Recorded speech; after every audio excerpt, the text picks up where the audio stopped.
Aloha and welcome to Ehana Kako, a weekly program on the ThinkTech Hawaii Broadcast Network.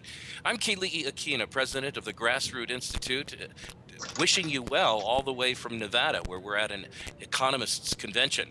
But my guest today is from the state of Idaho, and we're going to have a wonderful conversation because we have comparable professions. My guest is the head of a major think tank that stands for the free market in Idaho, and that's the role we endeavor to play here in Hawaii at the Grassroots Institute. And we're all coming together on the ThinkTech Hawaii Broadcast Network. My guest, Wayne Hoffman, is standing by now, and let me just make sure that you're there. Wayne, hello, and are you there on the other end? As we say in Idaho, howdy. Howdy! I'll try that. We say aloha in Hawaii. Aloha and howdy. Wayne, you're the head of the Idaho Freedom Foundation. Tell us a little bit about that.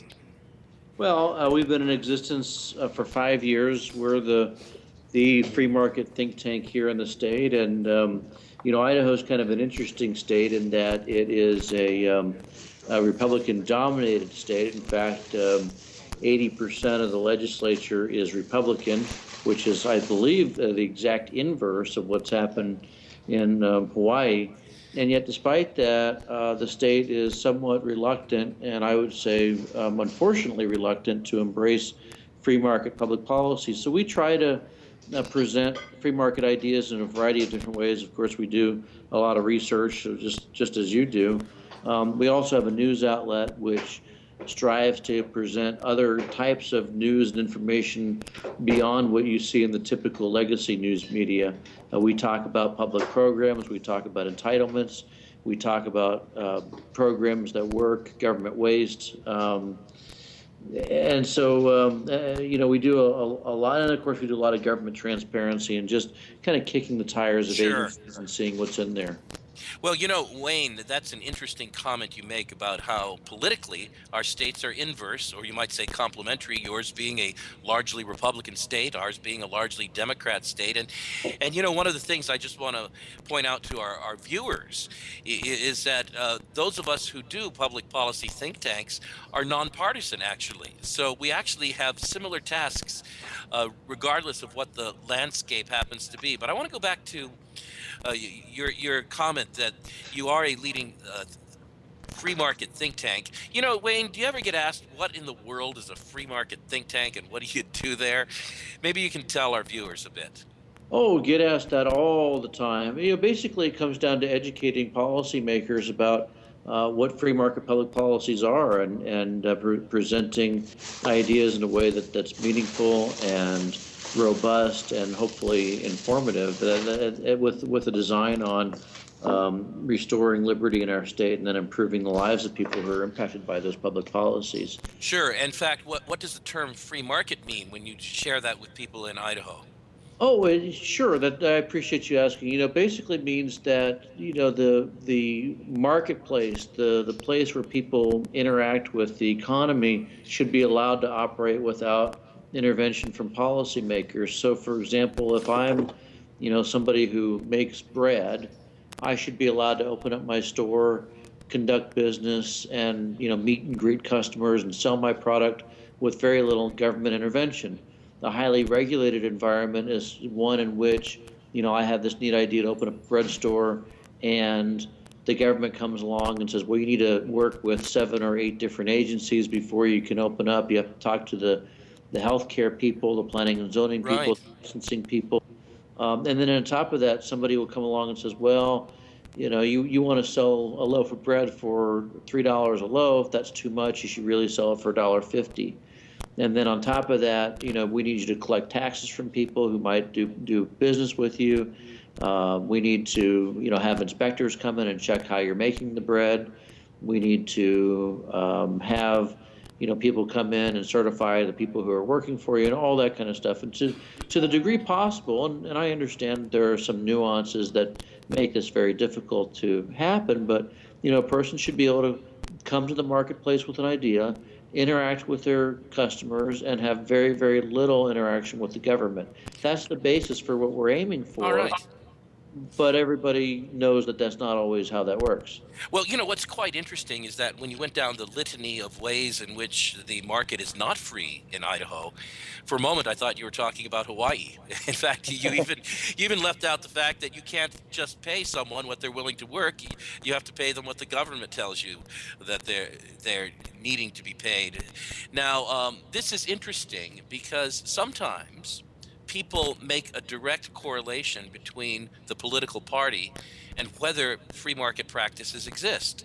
So in Hawaii, it's very commonplace to say we have a very centrally controlling interventionist government that does not favor small business practice, and that's because it's Democrat. But in reality, if you have the same problem in Idaho and are largely Republican, whether we have free market practices or not isn't really a function of what political party is in power.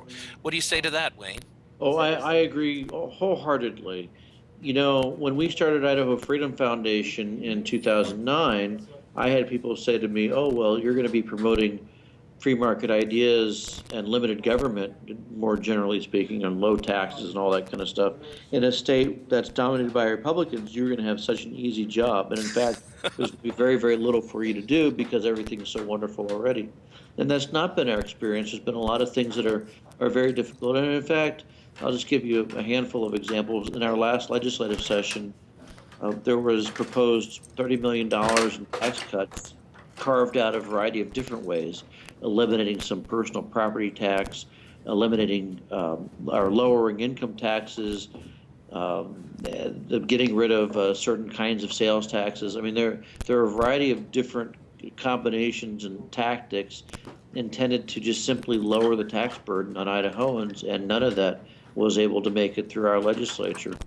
So it is a bit startling to me, and I still go back to the very basics, the very basic premises of what an entrepreneur experiences in Idaho, and the question I ask is, how many agencies do you have to talk to in order to start a business in our state? And Well, usually it's around 7 or 8, and the reverse is, how many agencies do you have to talk to if you want to go on some kind of entitlement program like food stamps or WIC or some other program? And usually it's just one. So it's very easy to be on a government program and very difficult to be an entrepreneur or a wealth producer. Well, the fact that you're struggling with those same issues that we are in Hawaii, and you have a Republican government for the most part, may indicate that in Hawaii we don't actually have authentic Democratic Party, and in Idaho you don't have the authentic Republican Party, because parties have to exist as counterbalancing forces to each other in the competitive American political party system. And when you don't have that balance, what you have is neither Republican nor Democrat, but you have this situation that Lord Acton talked about of corruptible power. Power corrupts, and absolute power corrupts absolutely. So do you think that the fact that we don't have such a free market in Idaho or Hawaii has more to do with the fact that there's a single party in power and thus central control reigns? I think that that's largely true, but I think there's another component to that. In fact, I had a friend of mine say to me, there's nothing worse than having a state in which the political power structure is controlled by one political party to the degree where there's a supermajority in either one of those parties. And I understand that thinking. Some days I wonder if we'd be better off with, a much more narrowly constructed the leading political party in the state. But to me, it's not about that. To me, what it's about is the people of Idaho really want a certain style of political leadership, and that's one that tends to prevail with the thinking of limited government and low taxes and very limited regulation, and they're not quite getting that. The reason may have something to do with people kind of just believing wistfully that if they elect Republicans, then they're automatically going to get a certain type of politician.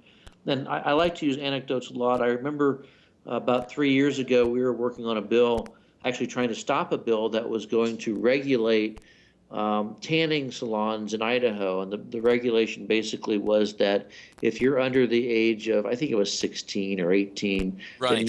you would be forbidden from using a tanning bed. And I had a reporter from the New York Times call me, and he asked, well, what are the chances of this bill? And I said, well, pretty good. And he says, but how can a bill like that pass in the most conservative legislature in the country? And I said, well, who told you it was the most conservative legislature in the country? And he kind of paused and he said, well, the most Republican legislature in the country. And I said, well, that's true. We do have the most Republican legislature. Whether it's the most conservative or not, I think is somewhat debatable. I think there are a lot of states you could point to that has quote unquote more conservative public policies.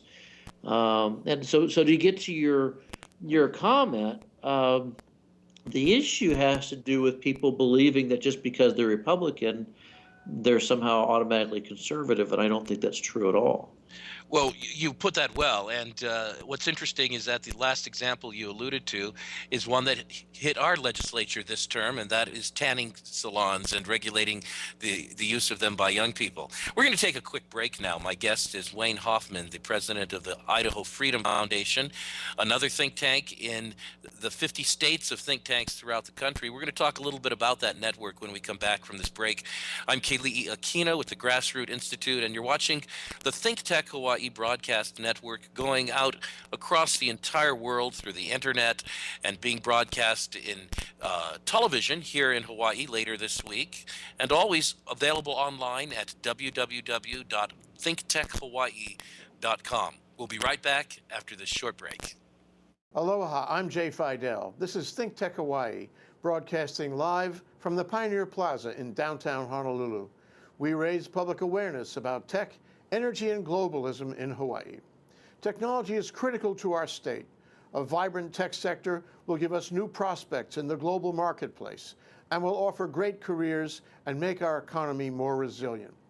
Streaming live on Ustream and Spreaker, ThinkTech allows its hosts and guests invaluable opportunities to report important events and discuss important questions, and to be heard here in Hawaii and around the world. You can find links to our live streams on thinktechhawaii.com or on our mobile website, m.thinktechhawaii.com. And you can see our archive on YouTube. It's all just a click away. We want to do whatever we can to keep Hawaii relevant, connected, and thriving in the complexity of the 21st century. We hope it will help us in those efforts. Tune in today. This is ThinkTech. I'm Jay Fidel. Mahalo. Hi, I'm David Day. I'm the host of ThinkTech Asia, right here, 4 o'clock on Thursdays. We typically involve experts in conversations having to do with foreign policy, international relations, geopolitics, and also international business. You'll find the conversations are not anything like you've ever seen on the media, because we drill down and find out facts and complications that are absolutely amazing. So come join us right here on ThinkTech. But it's Okay, right now. we're back on air. It's been great talking a little bit about that issue of potential issues regarding Native American tribes. That's a hot issue for Hawaii, and I know you have some connectivity to that in Idaho, but we'll come back to that in a moment. I'm Keli'i Akina on the ThinkTech Hawaii broadcast network with our weekly program called E Hana Kako. E Hana Kako is one of the things we say at the Grassroots Institute, which means let's work together. Let's work together to build a better economy, government, and society. I want to say thanks to Jay Fidel and the entire crew at ThinkTech Hawaii. What a great organization, broadcasting about 20 to 25 hours of live content every week across the world. And if you're watching, come to Hawaii and invest in our economy, and it will grow. We'll have money, and we'll go and invest in your economy as well. Speaking of which, I've got online with me Wayne Hoffman, who happens to be the president of the Idaho Freedom Foundation, which is a sister think tank to ours, Grassroots Institute in Hawaii. Wayne, welcome back from the break. Are you still out there? Yes, sir. Well, great. The reason I have to ask is our connection's a little rough today. We're broadcasting from Hawaii. You are in Idaho, and I am at a conference of economists in Nevada. But our people at ThinkTech Hawaii are making it work. Wayne, tell us a little bit about the State Policy Network, which is really a remarkable network that is based upon the idea that states themselves can compete, and in our case, can compete with great ideas and hold the federal government in check and not be beholden to them.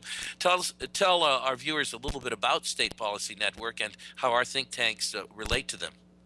Well, for those people who are out there wondering what can possibly save our country from itself, there are people, of those individuals, there are people who are convinced that to fix things, we're going to have to fix Congress. And I don't think that's really doable or practical. I'm sure there are some who will disagree with me, but Congress and Washington, D.C. are really messed up. Our federal government is broke.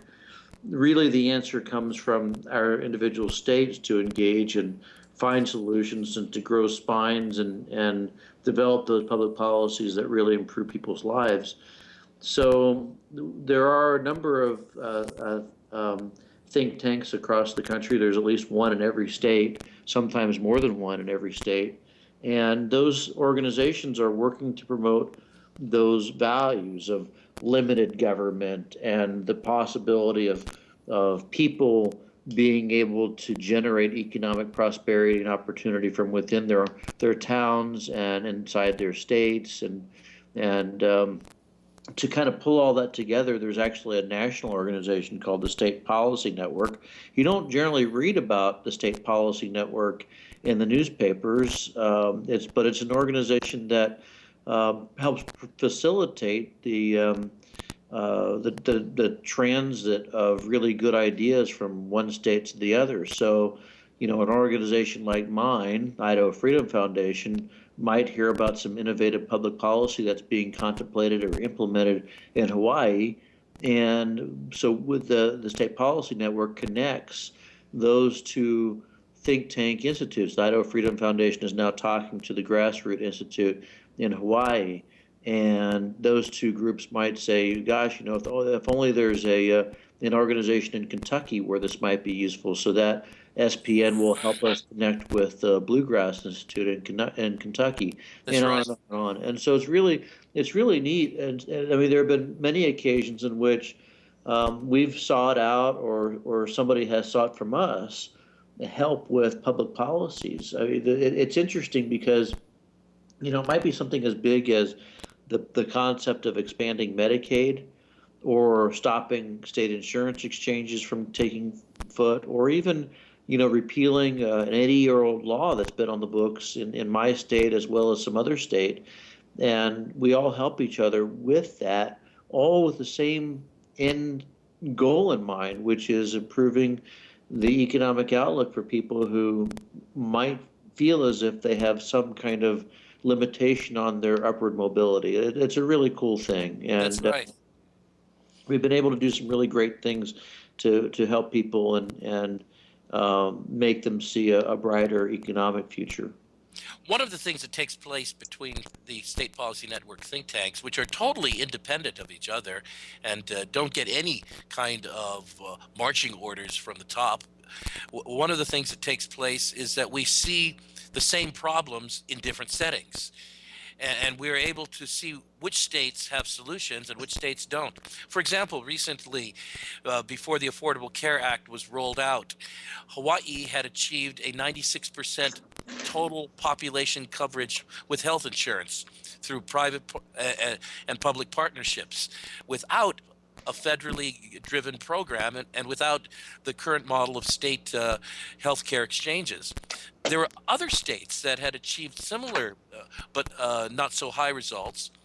And in the state policy networks, we were comparing them with this question: why not let those states that are doing it right show the other states how to do it instead of the federal government coming in? Now, Wayne, you've had some significant progress as a think tank in helping people in Idaho to confront and deal with the mantra that we need more federal money.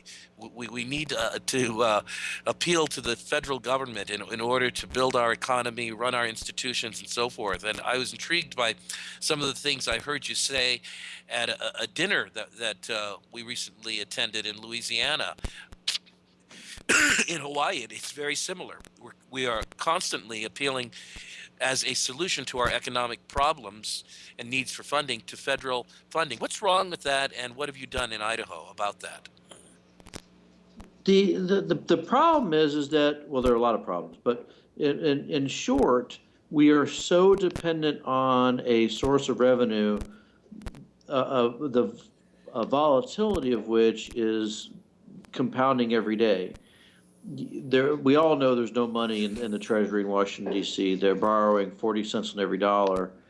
And so when you've got in a state like Idaho, 1.5 million people depending on 1/3 of the state's financial resource coming from an empty bank account, that's a bit troubling. And I don't know how many different things need to happen before people wake up to that, but whether it's, a fiscal cliff or sequester or a government shutdown, we're learning that depending on the federal government means that you have people who are depending on government programs that may not be available from one day to the next.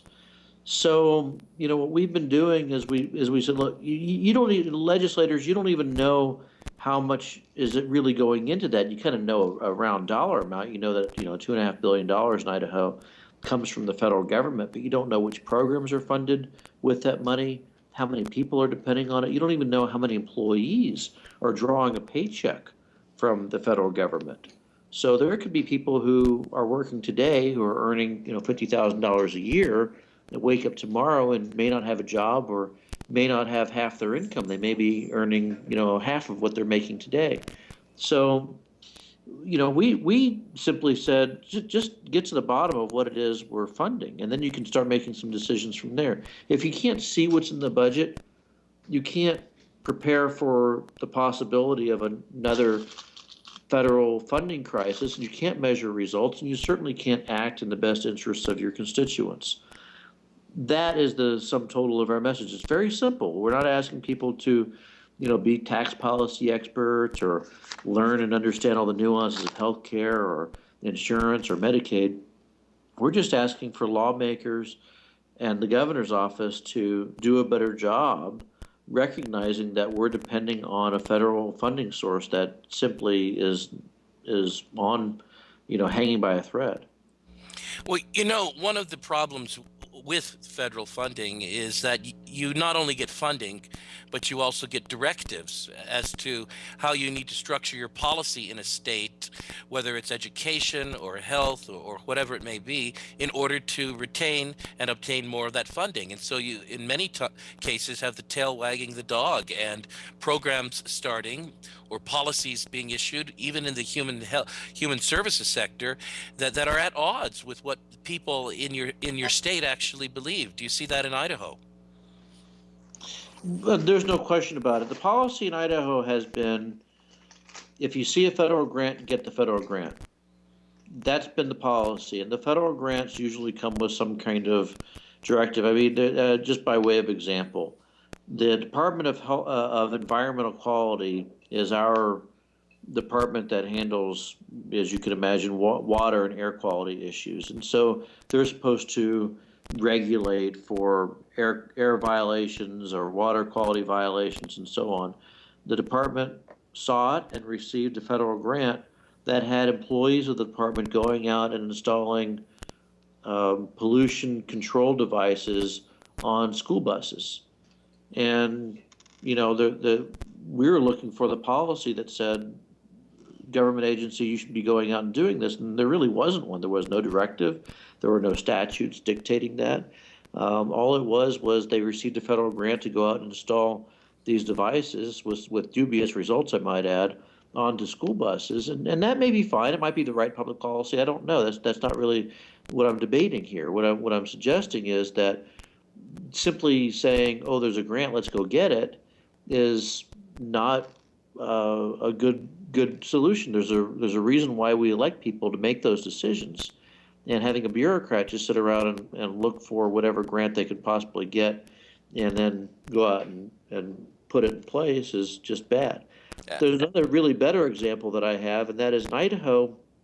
I'm not sure what your laws are in Hawaii, but in Idaho, you can't be pulled over simply for failing to wear a seatbelt. Is that the case in Hawaii?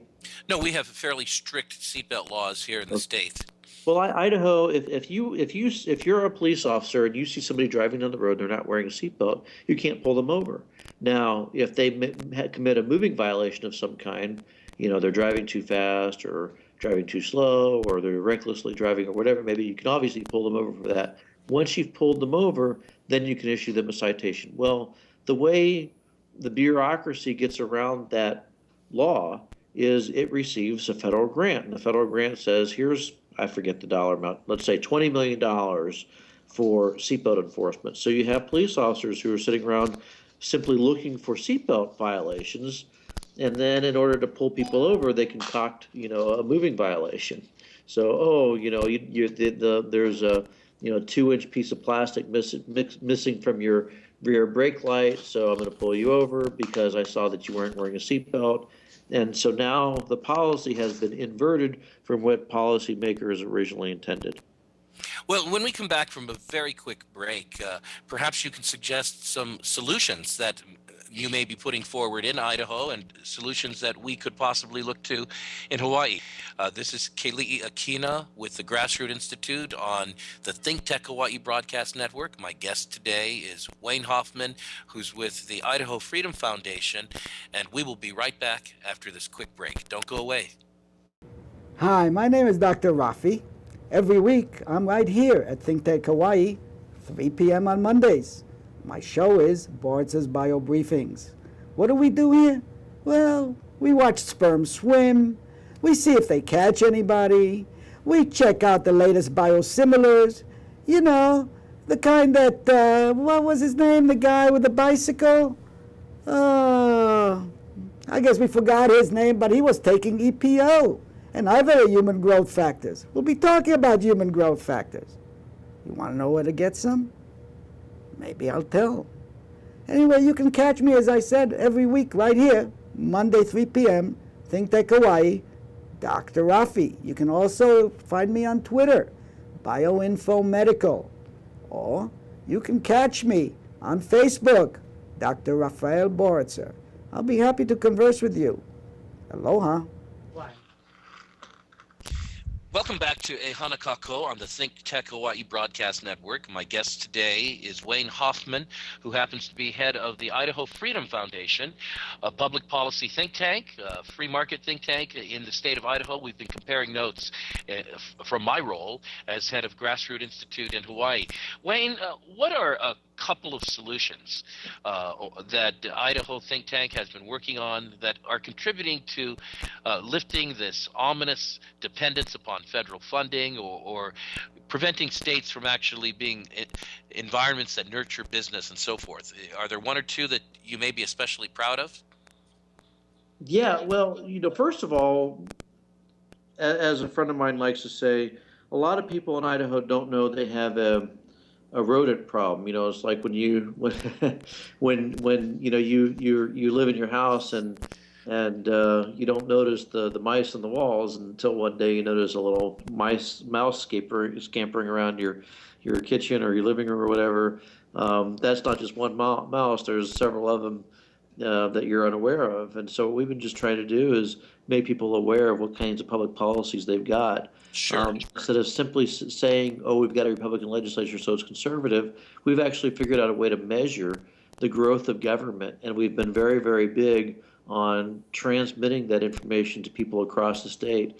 Who's conservative, who's not conservative, how big your government is growing each year. And one of our bigger things that we've done is for years, our state government has destroyed the video evidence of the debates taking place in the legislature, on the floors of the House and the Senate.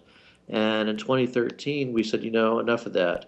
We're going to take every single video that we can get our hands on, usually streamed through our public television station, and put them on our website and make it available for all the world to see. And that shed a light. For the first time, people were seeing their senators and representatives debate bills. They could no longer go to Boise and say that they were doing one thing when really they were doing something else. It was Terrific. really transformative public policy and one of our biggest and proudest accomplishments.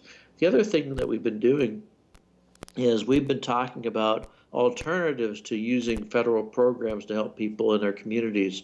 So in places where it used to cost taxpayers millions of dollars to provide services to people, to help make them healthcare services, instead we're using charity clinics, free clinics, started and operated by people in the community, hiring or actually retaining and recruiting volunteer doctors and nurses and administrators to help people with all sorts of medical conditions. And that saved taxpayers, like I said, millions of dollars annually. It's something that we think is scalable and will help us prevent from enlarging government-run healthcare via the Medicaid expansion. So those are two very, very big aspects. We've also been working on tax reform policies that we think would stop penalizing wealth creation and economic prosperity among people who bring jobs to our state. Terrific. Well, you know, when I think about what you're doing in Idaho and the state policy network think tanks in the other 49 states, including Hawaii, it gets very exciting because you see solutions that work, and we trade knowledge with one another by sharing our research and our results. And lo and behold, we see changes affecting the nation, but not handed from a top-down government. And by being viable, we can make a difference. Wayne, I want to thank you for the career you are committed to right now, for the fight you are putting forth for liberty and for a better economy, and appreciate your time on the program. I look forward to getting to know you more. Thank you, sir. And back at you, and I'd be remiss if I didn't put a plug in and say and a shout out to my buddy, your board chairman, Dick Rowland. I hope he's doing really well. Doing great, and he's probably watching this very minute. So thank you very much for your efforts. To ThinkTech Hawaii, we say aloha, and to all of you who are out there, keep fighting the good fight. Let's work together for a better government, economy, and society through individual liberty, free markets, and limited accountable government. Aloha.